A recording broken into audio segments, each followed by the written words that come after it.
Masigi Revelation series asigi title di Revelation chapter 17 part 3 episode 39 masina aroiba chapter asigi aroiba saruni the battle of Armageddon and the fate of the woman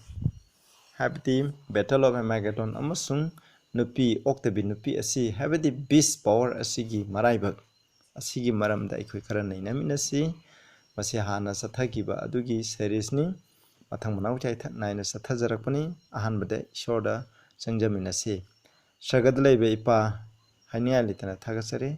aikoina Revelation chapter 17 naina rakdi nahana mathang manau naina nahana bol pibiduna koina sangsanjare asi aikoina changchangkadroba aroibagi saruk asidasu nahana bol pinabiu battle of Armageddon karino aduga oktabi nupi aduga Roman Catholic Church prophecy asibu support tauba makhoi aranba takpi thambibasing asibu support tauba mising amasung prophecy gi maraiba kari oigini habasi gi maramdasu nahana khara khanganbiu howding loi phawna hana singbiu Prabhu Jisu Christa gi mingda khuramjari amen akhoi mamangda seven head ki explain tawgre adu mo khoi samlapna yengminasi masigi different view manga laigre ahanbada Egypt, Assyria, Babylon, Medo-Persia, Greece, Pagan Rome, and Papal Rome. Masijo aranbani maramdi Egypt amsung Assyria se Prithvi gi superpower nation sing nate. Maduna masijo aranbani. Mathangda Babylon, Medo-Persia, Greece, Pagan Rome, Papal Rome, atheistic power, and the USA. Haiba masigi position ase masina khwaidigi sumbane haina aina aigi opinion da khwaidigi hena summe hena laujaba adugumba position aduni masigi maramda ai khara amu makhatana haijarake ahum subada popta the last 8 popes of Roman Catholic Church sida apply tawbase masiju lale aina mamang haijage maramdi hojik lairiba Pope Francis siba taragati masigi interpretation di amu amamu hongineba koina mamangda Pope Benedict XVI na resign tawba matamda makogi interpretation amu honge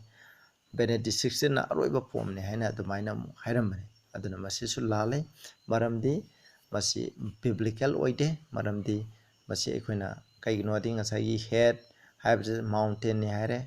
maduna maramoiduna madu system amagi magi leaders indi apply tawba yade habse masini mari subadana Babylon, Medo-Persia, Greece, Pagan Rome, Papal Rome, USA, New World Order habse masini adubu masida ikoina masichu USA Papal Rome hek tubaga USA na superpower oide USA de 1991 da superpower oibni aduga New World Order haiba asishu masidi Roman Catholic Church ki makhada America amasung puthibada laiba laibak pullaga sengbadabani aduna masidasu ekoina masisu yaningde maramdi ekoina New World Order dadi papacy USA loi yaure aduna maram oiduna masi atopa ningthaulaiba amadi oidre masi aina yajaningde number 5 ta Babylon, Medo-Persia, Greece, Pagan Rome, Papal Rome, USA as a lamb USA as the masinamu head ani oina khaidokpa masi ko magi stage ani oina khaidoe masi masu ekoina biblical oide haina ekoina lause amu yangse ekoina seven heads se ekoina fazana interpretation biblical interpretation da ekoina yang batai masi yengge de na mamang da hijakre Daniel 2 7 8 Daniel 11 Revelation 11 gi peace Revelation 12 Revelation 13 amasung Revelation 17 hairiba singna se ekoina punna paraga ekoina prophecy da piramba dugi matuina sakadabani aduna 6 head ase ekoina correctly identify tau karamna identify tau gade have do yemnasi ekoina Daniel chapter 2 da ukre ishona prophesy tau gare prithvi gi superpower lebang mari madu Babylon Medo-Persia Greece and Pagan Rome aduga Daniel 7 dana amu masigi lebang mari asida amu masidana amu hen explain tau bani hen hapsalak bani repeat and enlargement haina khanai masigi mongje masidana amu little hall power thole have the little hall Pagan Rome turaga little hall power se thole masina manga subado sida laikre manga aikoina masida laikre aduga mathangda Daniel 8 tagi na Medo-Persia dai hore Medo-Persia adagi Greece leire adu matangda Lytton Hall se maina phase ani thone pagan Rome aduga papal Rome se makhoi je masi sumaina punjan kre masi gi wari ni masida leire aduga Daniel 11 je amaru oi maram di Daniel 11 je khangbo matam da ikoi gi Revelation 17 gi 6 set se identify to bungam ni Daniel 11 da di Medo Persia dai haure matangda Greece adagi Greece haibse Alexander na sigro matangda mai gi laibak sin ningthau ade general mari gi matungna laibak mari thona khaidu em haireba laibak sing adu dagi kona laibak ani khale hoy maduri king of the south ade king of the north habsi ko amana Egypt amana Syria makoi ani jigi lanje masini akoina Daniel 11 da uribse matang matang makoi adubu koina khangade king of the south se adum change thawi ko ada king of the north se adum Egypt aduga adum Syria na oigedaba nate masi asmai to dana mai characters to sum honge adu Daniel 11 40 to 45 tana khoi ningbo matamda ai khoi ni yengani ko 6 hata king of the south masida palebse masina France ni maramdi paphesubu tuhan khiba leba adu di France ne France na tuhole Napoleon gi general Bertie na capture to gibni aduga king of the north masida paliba se he hena palebse masina papesini mase ai khoi ne apply to bum tan Jerusalem gi aikoina norta leibak se kanano ha kanda aikoina masineba aikoina papisi habse south ta leibna aikoina madu Egypt ni spiritual Egypt te karina aikoina France ni adu king of the north habse Jerusalem bi norta leibak te Babylon ni spiritual Babylon de keno papisi ne smai to tana adu gi matungda king of the papisi na mu king of the south ta la kare France loikre aduga king of the south haije masida laiba Daniel 11 da yawriba king of the south habziga Revelation 11 gi 7 da paliba henko and the beast that ascended out of the bottomless pit habze masiga power amataneba masina six set oigedabneba ado haide masi jam tawro kanda mi singna USA na asi hayaba 19 koina 1798 ki matam dadi USA super power oide maning tambada ngaire aduna hairiba matam aduda papesin tuba matam da aduga mana magi sakti deli win phangba matam da leiba power adudi kaino haibun king of the south ne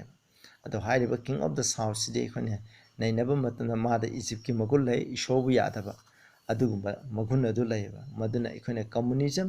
atheistic power has the communism evolutionism aduga loina makse atheism loina masi subsale masi gi sakti jina kwari tam hena sab tam thiba sakti amasuni maram di Babylon Medo Persia Greece hairiba sakti sing asidegi masini hena prithvi da leba mising says nam thak to boje masini helebe communism na maram hoiduna prithvi da leba bu nam thak tawe hoji China jo hoji communism hoiribani adugi evolution haibisi koina dharma gi leitre masidi koi loina Christian denomination leiriba khuding mukta juko masigi hoji chu sanari baneba masina mi myam nam thak tawribneba masidi Christianism gi aidi ishona khoi chambi bane absigi mayukta leibneba aduna masini aduga koina six head ki leader hairagadi mana king hairagadi kanabu oi masida Satan hoy Babylon ju Satan control tawbani adu masida Nebuchadnezzar oin sinebni aduga Greece su chamane masiju Satan masida ishona adagi and Greece adagi and pagan Rome chamane masigi sakti singache loina ishon Satan loi sinebni admai tawduna masiju masini habse ain haije koina sataga koina amu yengminase ko fajan isinawsing koina khangani madudi masi he masida ikoina yengbiu masida ikoina hujiki position mayamdo Babylon habse 605 tagi 536 BC ko Revelation 17:10 nakoina pabe 10 nakoina 8 9 10 adu andum pabiro 11 and 10 bo anum pabiro yare duga Babylon tugre Medo Persia 539 dai 331 BC da lere the Greece haire adu ju 331 dai 168 BC pagan Rome de 168 BC dai 476 BC adui matung da majle baktara thuna khaidu ke 5 have fallen hamni ko aduga papal Rome habse aduga masigi fazana understand interpret to buje fazana khange hai tadi ekhoina ngasai le John je vision gi matam da karamba matam da pui habse ekhoina khangda bane wilderness ki matamne aina mamang da explain tawgre ham tor wilderness habdi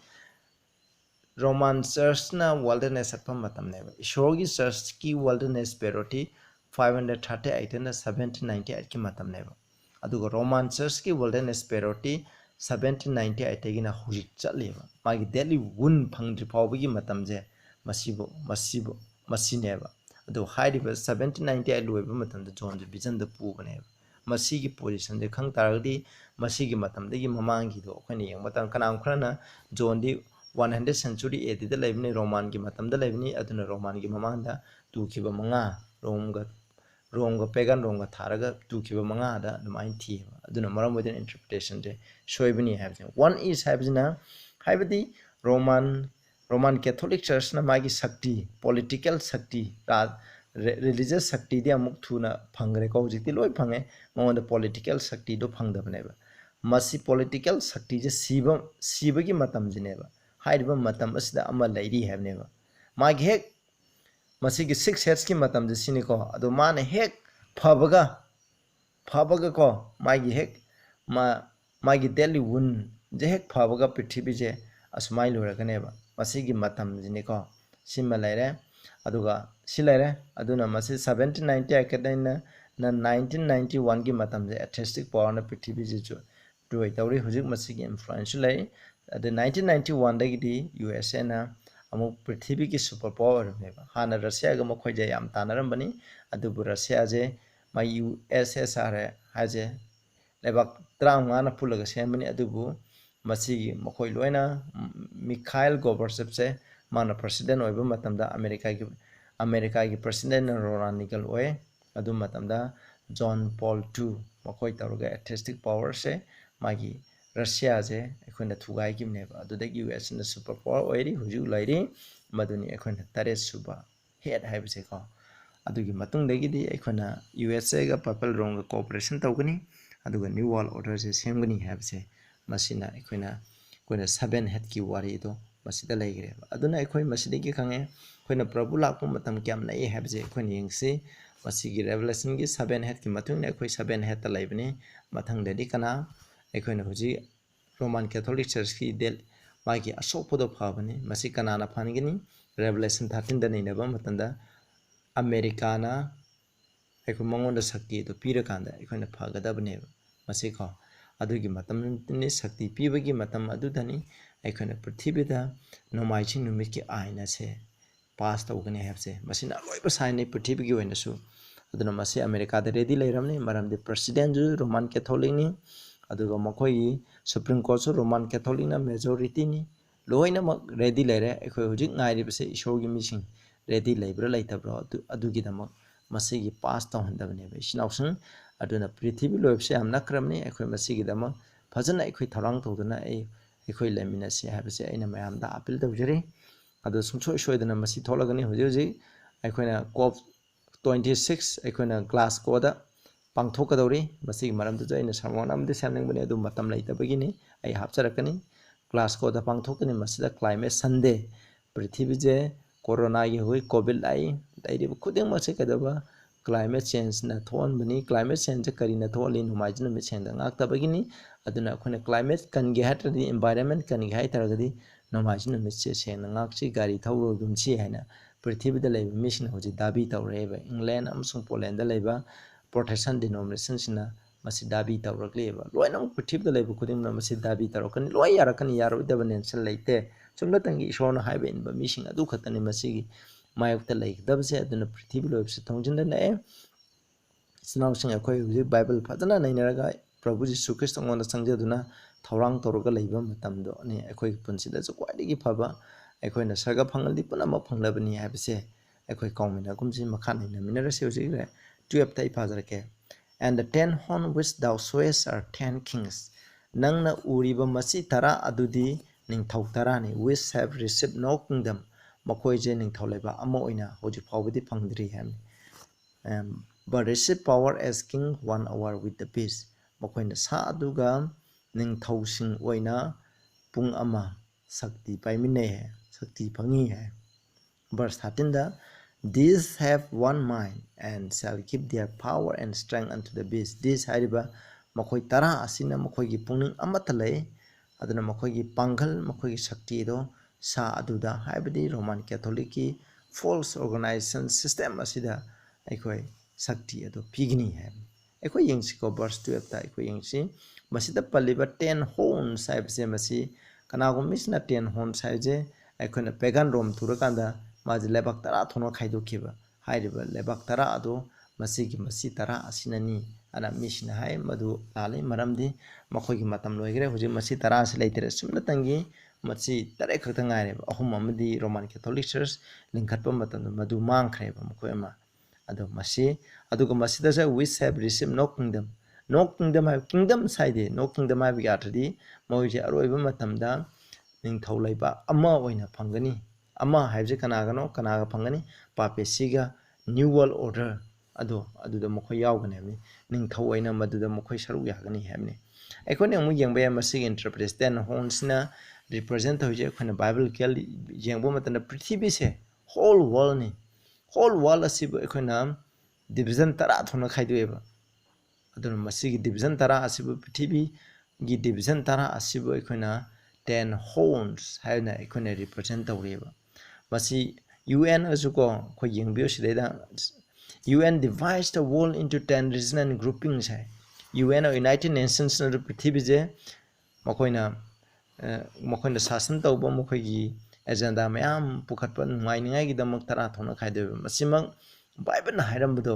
ꯑꯗꯨꯒꯤ exact ꯑꯣꯏꯅ ꯃꯁꯤꯃꯛ ꯊꯣꯛꯑꯦꯕ ꯏꯆꯤꯟꯅꯥꯎꯁꯤꯡ ꯃꯁꯤꯅꯤ ꯑꯗꯨꯅ ꯃꯁꯤꯗ ꯇꯥꯛꯂꯤꯕꯗꯤ ꯄ꯭ꯔꯤꯊꯤꯕꯤꯗ ꯂꯩꯔꯤꯕ ꯂꯩꯕꯥꯛ ꯈꯨꯗꯤꯡꯃꯛ ꯑꯔꯣꯏꯕ ꯃꯇꯝꯗ ꯄ꯭ꯔꯤꯊꯤꯕꯤꯒꯤ ꯄꯣꯂꯤꯇꯤꯀꯦꯜ ꯄꯥꯋꯔ ꯂꯩꯔꯤꯕ ꯈꯨꯗꯤꯡꯃꯛꯁꯦ ꯃꯁꯤꯅ ꯀꯅꯥꯗ ꯁꯛꯇꯤ ꯄꯤꯒꯅꯤ ꯔꯣꯃꯥꯟ ꯀꯦꯊꯣꯂꯤꯛꯇ ꯁꯛꯇꯤ ꯄꯤꯒꯅꯦꯕ ꯍꯧꯖꯤꯛ ꯄ꯭ꯔꯤꯊꯤꯕꯤꯗ ꯂꯩꯕ ꯃꯐꯝ ꯈꯨꯗꯤꯡꯃꯛ ꯂꯣꯏ ꯌꯥꯏꯅ ꯍꯧꯖꯤꯛ ꯄ꯭ꯔꯣ ꯐ꯭ꯔꯥꯟꯁꯤꯁꯀꯤ ꯂꯥꯎꯗꯦꯇꯣ ꯁꯤ ꯑꯗꯨꯒ ꯏꯀꯨꯏ ꯀꯨꯏꯗꯕ ꯐꯔꯇꯦꯂꯤ ꯇꯨꯇꯤ ꯍꯥꯏꯕꯗꯤ ꯑꯩꯈꯣꯏ ꯄ꯭ꯔꯤꯊꯤꯕꯤꯗ ꯂꯩꯕꯁꯦ ꯑꯩꯈꯣꯏ ꯑꯃꯈꯛꯇ ꯑꯣꯏꯅ ꯂꯩꯒꯗꯕꯅꯤ ꯑꯩꯈꯣꯏ ꯏꯆꯤꯟ ꯏꯅꯥꯎꯅꯤ ꯆꯞ ꯃꯥꯟꯅꯩ ꯍꯥꯏꯅ ꯃꯍꯥꯛꯅ ꯍꯥꯏꯗꯤ ꯃꯁꯤꯕꯨ ꯌꯥꯗꯕ ꯂꯩꯇꯦ ꯃꯨꯁꯂꯤꯝꯁꯨ ꯌꯨꯅꯥꯏꯠ ꯇꯧꯈ꯭ꯔꯦ ꯃꯁꯤꯗ ꯃꯨꯁꯂꯤꯝꯒꯤ ꯃꯈꯣꯏꯒꯤ ꯂꯨꯆꯤꯡꯕ ꯏꯃꯥꯝ ꯑꯩꯈꯣꯏꯅ ꯁꯥꯎꯗꯤ ꯑꯔꯥꯕꯤꯌꯥꯒꯤ ꯃꯁꯤꯒꯁꯨ ꯃꯣꯏ ꯆꯥꯃꯤꯟꯅꯈ꯭ꯔꯦ ꯑꯗꯨꯒ ꯄ꯭ꯔꯤꯊꯤꯕꯤꯗ ꯃꯍꯥꯛꯀꯤ 2015ꯒꯤ ꯂꯥꯎꯗꯦꯇꯣ ꯁꯤ ꯃꯁꯤꯒꯤ ꯏꯟꯁꯤꯀ꯭ꯂꯤꯀꯦꯟꯁꯦ ꯍꯦꯛ ꯄ꯭ꯔꯣ ꯐ꯭ꯔꯥꯟꯁꯤꯁꯀꯤ ꯑꯍꯥꯟꯕ ꯏꯟꯁꯤꯀ꯭ꯂꯦꯁꯟ ꯍꯦꯛ ꯏꯕ ꯃꯇꯝꯗ ꯑꯩꯈꯣꯏꯅ 2015ꯗ ꯄꯦꯔꯤꯁ ꯀ꯭ꯂꯥꯏꯃꯦꯠ ꯑꯦꯒ꯭ꯔꯤꯃꯦꯟ ꯍꯥꯏꯅ ꯄ꯭ꯔꯤꯊꯤꯕꯤꯒꯤ ꯂꯩꯕꯥꯛ ꯀꯌꯥꯅ ꯍꯧꯖꯤꯛ ꯂꯩꯕꯥꯛ ꯁꯨꯝꯅꯇꯪꯒꯤ ꯈꯖꯤꯛ ꯈꯛꯇꯪ ꯉꯥꯏꯔꯕꯅꯤ ꯑꯌꯥꯝꯕ ꯂꯩꯕꯥꯛꯁꯤꯡꯅ ꯃꯁꯤꯒꯤ ꯑꯦꯒ꯭ꯔꯤꯃꯦꯟ ꯑꯁꯤꯗ ꯁꯣꯏ ꯇꯧꯕ ꯌꯥꯎꯔꯤꯕꯅꯤ ꯑꯃꯦꯔꯤꯀꯥꯁꯨ ꯗꯣꯅꯥꯜड ꯇ꯭ꯔꯝꯞꯀꯤ ꯃꯇꯝꯗ ꯂꯩꯊꯣꯛꯄꯅꯤ ꯑꯗꯨꯕꯨ ꯖꯣ ꯕꯥꯏꯗꯦꯟꯅ ꯍꯦꯛ ꯄ꯭ꯔꯦꯁꯤꯗꯦꯟ ꯑꯣꯏꯕꯒ ꯃꯥꯁꯨ ꯌꯥꯎꯈ꯭ꯔꯕꯅꯦꯕ ꯃꯁꯤꯀꯣ ꯀ꯭ꯂꯥꯏꯃꯦꯠ ꯆꯦꯟꯖ ꯍꯥꯏꯕꯁꯦ ꯑꯗꯨꯅ ꯃꯁꯤꯗ ꯁꯣꯏ ꯇꯧꯔꯤꯕꯅꯤ ꯃꯁꯤ ꯈꯨꯗꯤꯡꯃꯛ ꯀꯅꯥꯒꯤ ꯑꯦꯖꯦꯟꯗꯥꯒꯤ ꯃꯇꯨꯡ ꯏꯟꯅꯅꯣ ꯑꯗꯨꯅ ꯄ꯭ꯔꯣ ꯐ꯭ꯔꯥꯟꯁꯤꯁꯀꯤ ꯑꯦꯖꯦꯟꯗꯥ ꯃꯇꯨꯡ ꯏꯟꯅ ꯔꯣꯃꯥꯟ ꯀꯦꯊꯣꯂꯤꯛꯀꯤ ꯑꯦꯖꯦꯟꯗꯥꯒꯤ ꯃꯇꯨꯡ ꯏꯟꯅ ꯇꯧꯔꯤꯕꯅꯤ ꯂꯣꯏ ꯏꯟꯗꯨꯅ ꯂꯩꯔꯤꯕꯅꯦꯕ ꯑꯩꯈꯣꯏ ꯀ꯭ꯂꯥꯏꯃꯦꯠ ꯀꯟꯗꯕ ꯌꯥꯗꯦ ꯍꯥꯏꯅ ꯍꯧꯖꯤꯛꯁꯨ ꯂꯣꯏ ꯏꯜꯂꯛꯀꯅꯤ ꯑꯩꯈꯣꯏꯅ ꯀ꯭ꯂꯥꯏꯃꯦꯠ ꯀꯟꯒꯦ ꯍꯥꯏꯔꯗꯤ ꯄ꯭ꯔꯤꯊꯤꯕꯤꯗ ꯂꯩꯕ ꯑꯩꯈꯣꯏ ꯈꯨꯗꯤꯡꯃꯛ ꯁꯟꯗꯦꯁꯦ ꯄꯤꯒꯗꯕꯅꯤ ꯍꯥꯏꯕꯗꯤ ꯑꯩꯈꯣꯏ ꯃꯣꯔꯦꯜꯂꯤ ꯂꯣꯏ ꯐꯠꯇ꯭ꯔꯦ ꯁꯟꯗꯦ ꯅꯨꯃꯤꯠꯇꯅ ꯃꯥ ꯈꯨꯔꯨꯝꯅꯤꯡꯕ ꯂꯥꯏ ꯈꯨꯔꯨꯝꯕ ꯌꯥꯏ ꯑꯗꯣ ꯃꯁꯤ ꯑꯃꯗꯤ ꯗꯦꯗꯤꯀꯦꯠ ꯇꯧꯔꯁꯤ ꯑꯗꯨ ꯑꯣꯏꯇꯥꯔꯗꯤ ꯍꯞꯇꯥ ꯑꯃꯒꯤ ꯃꯅꯨꯡꯗ ꯑꯃꯨꯛꯇꯪ ꯀꯥꯔꯕꯣꯟ ꯏꯃꯤꯁꯟꯁꯨ ꯖꯦꯔꯣ ꯑꯣꯏꯍꯟꯕ ꯇꯥꯔꯒꯗꯤ ꯑꯩꯈꯣꯏꯅ ꯀ꯭ꯂꯥꯏꯃꯦꯠ ꯆꯦꯟꯖꯀꯤ ꯐꯤꯕꯝ ꯑꯁꯤ ꯐꯒꯅꯤ ꯍꯥꯏꯕꯁꯦ ꯃꯁꯤ ꯍꯥꯏꯔꯛꯀꯅꯦꯕ ꯃꯁꯤꯗ ꯄ꯭ꯔꯤꯊꯤꯕꯤꯗ ꯂꯩꯕ ꯂꯩꯕꯥꯛ ꯈꯨꯗꯤꯡꯃꯛꯅ ꯂꯣꯏ ꯌꯥꯒꯅꯤ ꯍꯥꯏꯕꯁꯦ ꯃꯁꯤꯅꯦꯕ ꯑꯁꯨꯃꯥꯏꯅ ꯇꯧꯗꯅ ꯄ꯭ꯔꯤꯊꯤꯕꯤꯗ ꯂꯩꯔꯤꯕ ꯂꯩꯕꯥꯛ ꯈꯨꯗꯤꯡꯃꯛꯅ ꯔꯣꯃꯥꯟ ꯀꯦꯊꯣꯂꯤꯛꯇ ꯁꯤꯟꯅꯕꯒꯤ ꯃꯇꯝꯁꯦ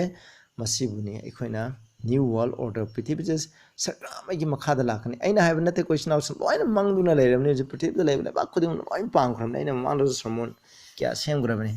ꯑꯗꯣ ꯍꯥꯏꯔꯤꯕꯁꯤꯅ ꯁꯛꯇꯤ ꯍꯦꯛ ꯄꯤꯔꯛꯄ ꯃꯇꯝꯗ ꯃꯁꯤꯀꯣ ꯄꯤꯔꯛꯄ ꯃꯇꯝꯗ ꯀꯩꯗꯧꯒꯅꯤ ꯌꯦꯡꯁꯤ ꯚꯔꯁ 13ꯗ ꯃꯈꯣꯏ ꯍꯥꯏꯔꯤꯕ ꯁꯛꯇꯤ ꯄꯤꯔꯛꯄ ꯃꯇꯝꯗ ꯃꯈꯣꯏꯒꯤ ꯄꯨꯛꯅꯤꯡ ꯑꯃꯠꯇ ꯂꯩꯌꯦꯕ ꯃꯈꯣꯏ ꯄꯨꯛꯅꯤꯡꯗꯤ ꯀꯅꯥꯅ ꯔꯣꯃꯥꯟ ꯀꯦꯊꯣꯂꯤꯛꯅ ꯍꯥꯏꯕ ꯑꯗꯨꯒꯤ ꯃꯇꯨꯡ ꯏꯟꯅ ꯆꯠꯀꯅꯦꯕ ꯑꯗꯨꯒ ꯃꯈꯣꯏ ꯄꯥꯡꯒꯜ ꯁꯛꯇꯤ ꯈꯨꯗꯤꯡꯃꯛ ꯁꯥ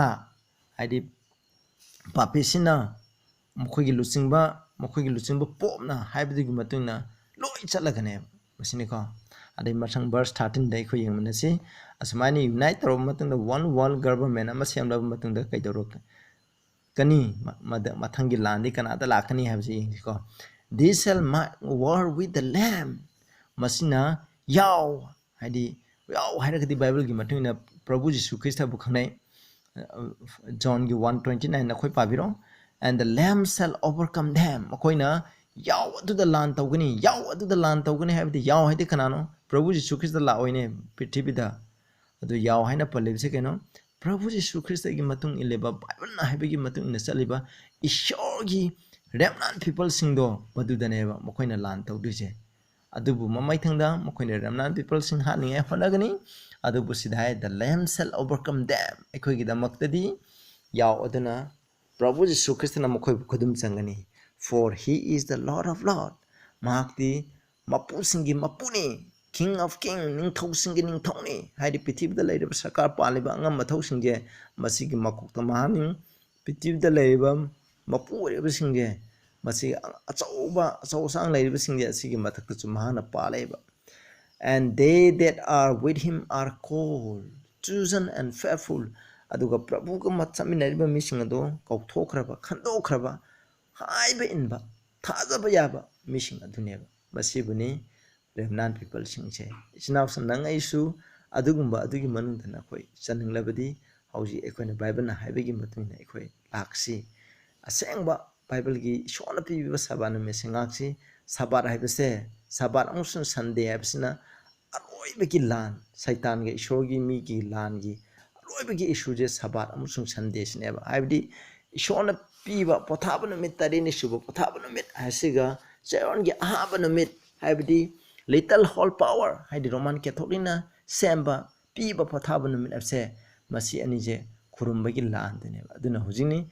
अदुना रोमान कैथोलिक के मखादा पृथ्वीदा लेबा मिबु खुदेमो नोमाइजिंग खुरुमदबा याते हारिसे मसीदा कनाव मिशनदी आइगी सरमोन ताबदा यामना पुनिंग सोकपा नोमाइजिंग हारगदी नोमाइजिंग जे अखोइना यामना थवाइ ताजबा स्नाउसिंग मसी थवाइ ताबिगनु इशोना बोर पीबा नुमिसे नोमाइजिंग गे इशोना बोर पीदबनी नखोइ कावगुमसिको आइना पंगाइबा नते बाइबल दा थिबियु नखोइसु जेनेसिस तगिना मेहौरोन दगिना नखोइना रेवलेशन फाउदा थिदोकपियु अदुगा चुम्बदुगी मतुंग नखोइ चलु हाइबसे मसिनेबा अदुनि मखोइना लान तौगनी अदु ममैथंगदा प्रभु जीशु ख्रिस्ट अमसुंग माक लोइनरिबा रेमनान चर्चिंग असिना जोय तौगनी है 15 he said unto me the water which thou sawest where the horse sitter are people multitude nations and tongue adi okta binupi roman catholic church na family binupi asidi prithibi miyam asneba prithibi gi miyam asibu nomadi roman catholic na mahangna sasan taugani mahangna puduna satkani ham huju humduna puduna chalibni